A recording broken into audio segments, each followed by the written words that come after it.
I'm broke. My partners are broke. So simple.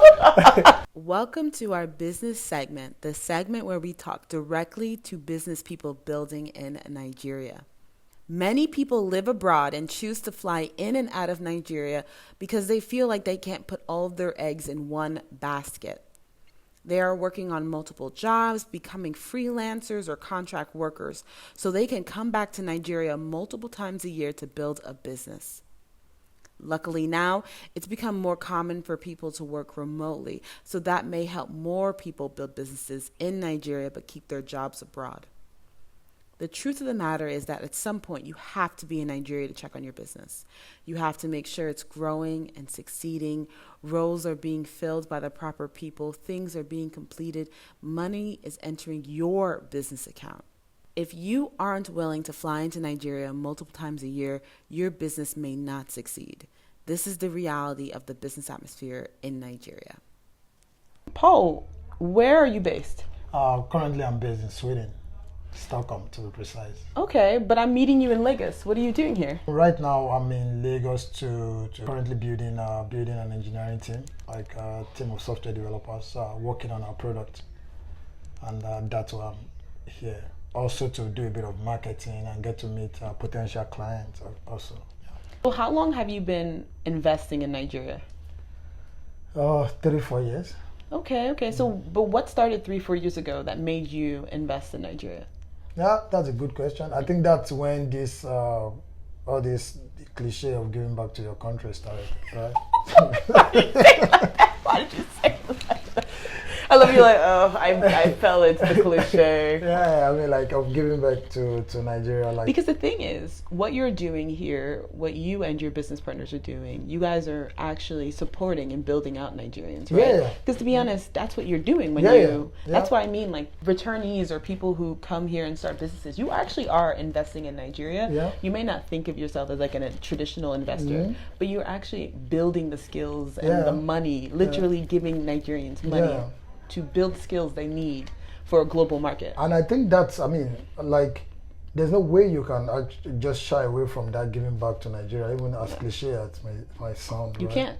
Because, like, I mean, look at, we have maybe you have 10 people in your team that you pay salary. I mean, you pay money to. And you pay them on time. Yeah, we use the European standard.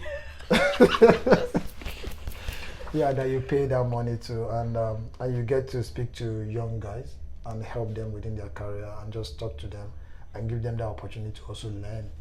Because one thing that we do as a startup is not like we are also robust or mature yet. So we're also, it's more like we are all in it together. Yeah. So they learn, they get to build something that they see people using. So we build that capacity within the country also. So yes. What are some sectors that you're seeing here, since you come back so frequently? What are some sectors that you're seeing that you think Nigerians should be looking at or investing in? Yeah, I would definitely say the IT sector. Yeah. Okay, yeah, makes sense. No, like absolutely the IT sector. Can you explain? Because people always say IT. Like, what do you mean in IT? Yeah, that's a very good question. I mean, like, a lot of things these days is IT. Yeah, IT this, IT that. Like, what does IT actually mean? And that makes sense, right? I mean, if you go back to the 101 of IT, it's just information communication technology. So and everything we do evolve around communication. Yeah. So, hence, you can tie everything into IT. But just to demystify that IT concept, I would say in terms of anything that you can digitalize. Okay. In that case, let's just, because that would be another branch, but don't let us get lost in the ontology of so anything you can digitalize, like let's say like the health sector, for example, is something you can digitalize. The financial sector is picking pace like rapidly now, right? Fintech, basically. You see, so agricultural part too is also what can you do to just alleviate challenges that people are facing using technology. And that's what you say. That's what you're going to be investing in. That investment. That sector is really, because now we're beginning to have developers in Nigeria that are competent. We have youth in Nigeria that are very talented. That are very, very talented, and they are competent. Because I've worked with different country developers, so we have that. So which means if you are able to build up a team or start invest in an application, you will have a team to maintain it. But that is the key. Yeah, it makes sense. Yeah, why I was a bit hesitant before when we started was because, like, let's say we build this thing, we go to India and build this thing, who is going to maintain it for us? Yeah. But that narrative is changing now because guys, we have youth that are like right here in Nigeria. Right here in Nigeria. And I guarantee you they're building like a state-of-the-art technology.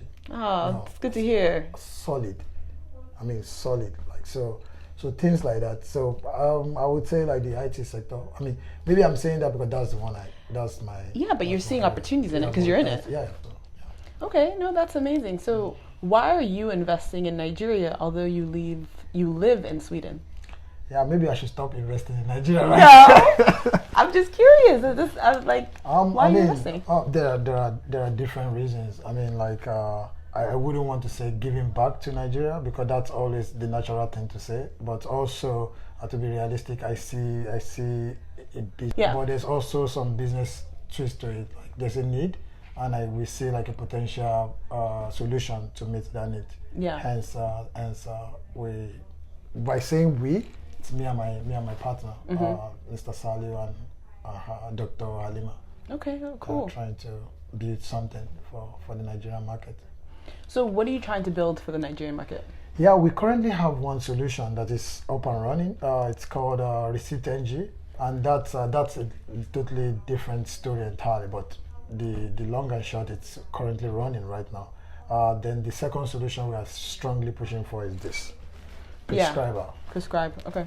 Which is basically e-health, electronic health solution, keeping patients' data, just making it possible for both patients and doctors and health practitioners to have a common platform to work and interact. So that's what we're currently working on right now. No, that's amazing. So, but why did you decide to build those two things in the Nigerian market? Yeah, because I mean, let's be realistic here. I mean, the Western market is pretty saturated, right? And there's a lot of potential in Nigeria, and I know we always hear that. I mean, but there is, for real, there's a lot of potential in Nigeria, and so it's kind of you're trying to make money at the same time fulfill a particular need. So basically, that's one of the driving. Okay, so what would you say some lessons that you learned when you're building your company here? Because you said you're building a team, but you're going back to Sweden. Like, how are you balancing? Yeah, it's pretty crazy, right? I mean, so one thing you don't want to do, I know there is all this putting all your eggs in one basket because, I mean, Nigerian business sector, especially for startup, is pretty volatile. Yeah, absolutely. And you need to, I mean, you don't want to be off the streets, not having bread to eat, right? So at the same time, you want to just keep that balance. So the question is how we're managing that. I think one of the things that we've been able to do within building Prescriber was to leverage on our networks. For example, I said I do have like Dr. Halima and Mr. Saleh, who are in partnership together, and that kind of help you to leverage different skill set. I am a competent IT guy, and Mr. Saleh is a great entrepreneur in terms of how he thinks, and Dr. Halima is actually she has a PhD in health-related field. So it makes sense. So it makes sense to leverage on that knowledge around, and that's basically not just the knowledge but also the financial part, because it can be really you guys are heavy sharing for one person, so we can share. So when I'm on vacation, I'm in Nigeria to quickly look at the engineering team, see how we can scale out, how we can build. When I go back, Mr. Saliu comes and chase some customers and do stuff. I mean, it's a bit challenging because if you really want to run business in Nigeria, you have to be here. You have to be on ground, and that's the challenge you're facing. How are you guys monitoring your team when you're not here? Oh, good luck. But I know you're doing the you stay here for 1 month or 2 months. Your partners comes for 1 to 2 months, which is fantastic. That's amazing. But like when you guys are not here, like how are you still monitoring your team? Because you still have to train them, you still have to build out, you still have to hire. How are you doing that? So how we're doing that, it's I mean, these days is kind of pretty, maybe because of the kind of business area that we're in is a software, more like software development. So the team are now actually based in Lagos, to be precise. I mean, we have some marketers that are in Lagos, but most of the developers, the engineering team, they are in Kaduna, they are scattered abroad. I mean, scattered around Nigeria anyways. They're scattered around Nigeria, so they're definitely Nigerian. Yeah, they're Nigerian. Okay. They're scattered around Nigeria. So what we do is, I mean, we use the agile approach, which is basically managing remote teams. You said that you use the what approach? We use the agile, basically software development methodology. Agile, basically. So it sounds fancy when you use those kind of words. Then people think I know what I'm saying, right? yeah. But so that is we have like the daily stand up. We have checkpoint meeting. We have set milestones for them. And for me, since I'm more like a technical lead in my professional life, I mean, I've always been a technical lead, so I actually do know how to manage remote teams. So what have you, building these two software development companies essentially, what have you learned about working in the Nigerian market? The people, especially within the IT, that Nigerians are incredibly smart. I thought I knew what I was doing until I actually started talking to some of the software developers, and these guys are really, really good. Yeah, I mean, they can. I've worked in almost like 10 different countries. Like really work with some of the best of IT guys. But I was kind of blown away. I mean, interacting with the Nigerian market, the space, and the guys, and I see so much competency around. So yes, that's something I would say that I really, really. I mean, that was a revelation for me. Yeah, I think that's amazing. Yeah. So. Of course, there's also the challenging parts. I mean, what is some challenging parts? Just name. Are you gonna have that deep breath? Where do you want us to start from? just name anything top of mind. Yeah, it's a blessing with a curse, right? I mean, it's people also. I mean, people are the blessing, and people are the curse. People are the curse too. So. I mean, leading European developers, you can count on people to do what they're asked to do. I mean, especially now that everybody is working remotely, you can be rest assured that, okay, this is the milestone, this is the entire roadmap we're trying to achieve, and you can just count that people are doing that stuff. But in Nigeria, you have to do a lot of micromanagement. I mean, you have to, and for me personally, I really like when people take their initiatives and do stuff. But the challenge is that you need to constantly, so that doesn't free up your time to do like I was telling the team yesterday, like, guys, I spend most of my time doing code review with you guys, going through the engineering, I mean the core technical stuff with you guys, but I still need to go and chase the leads. I still need to do like IT management part of it. And you need to do high level work. But then you have to be, you'll be dragged down to doing the details anyway. Yeah. So that's one of the challenges. And there's something crazy about Nigerian market though, and that is very important. And that's something that we had to learn. They keep asking you to build this, add this function, add this function, add this. They like making things heavy. Before you know it, you've cornered yourself into a situation where you have built something that monstrosity. That is even confusing to you. You're like, how did we get here? Like from here, and they're like, oh no, but we can't use this except we have this one that sings lullaby. Oh, we can't use this one that sings lullaby except we have. Then you just keep building. So, but the thing is this, once you know this is what you would like to build, and you do your market visibility and you see that this is the actual need, just stick with that. Of course, you're going to make adjustment based on market, but try not to build something and if you're going to build that thing, make sure that the people suggesting it are actually also funding it. I mean, I can't tell you like... That's a really good point. I like that you mentioned that. 10 minutes of this video is nothing.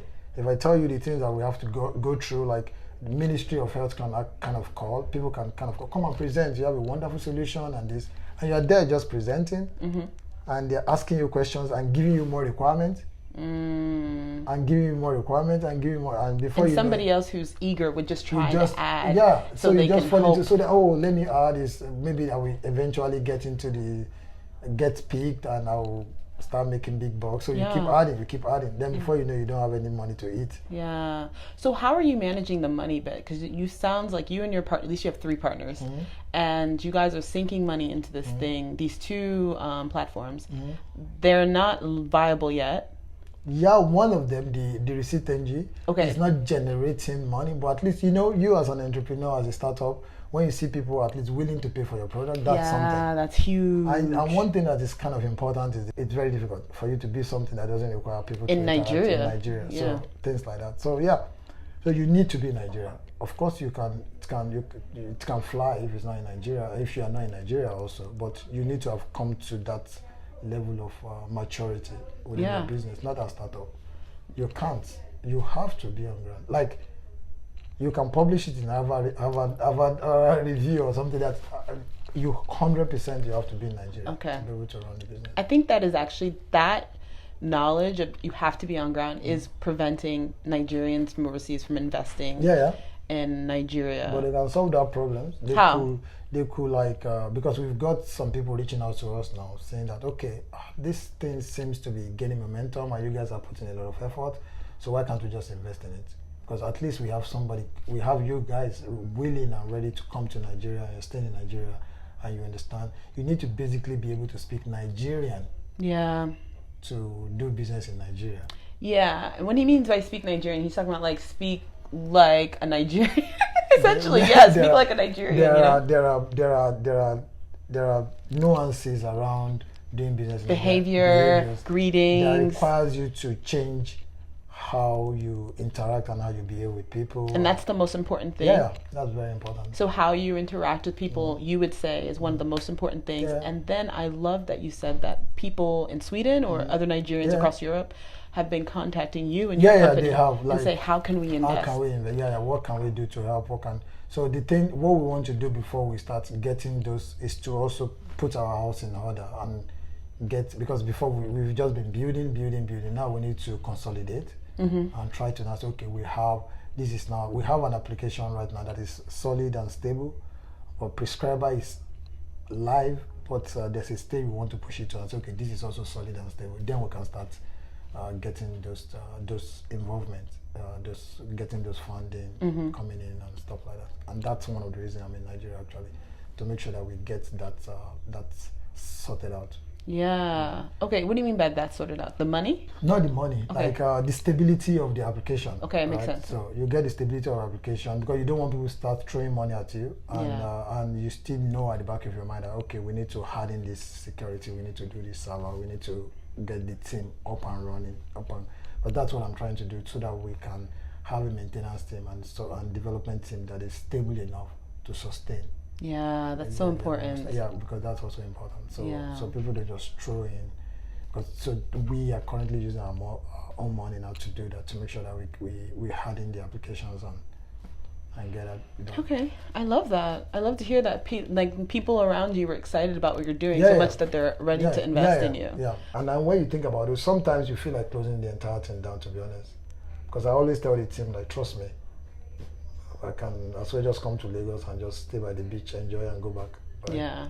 But when you think about the impact, when you think about, you have to be the change you want to see in the country, right? Exactly. So, and it's cheap to just keep complaining without doing anything. So that's why I said, like, even when the money start coming, I hope it start coming because I love money also. Yeah, come on, but it's more than money.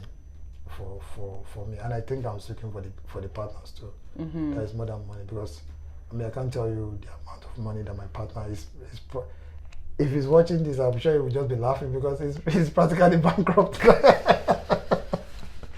And sometimes you wake up and you're like, let's just close this damn thing.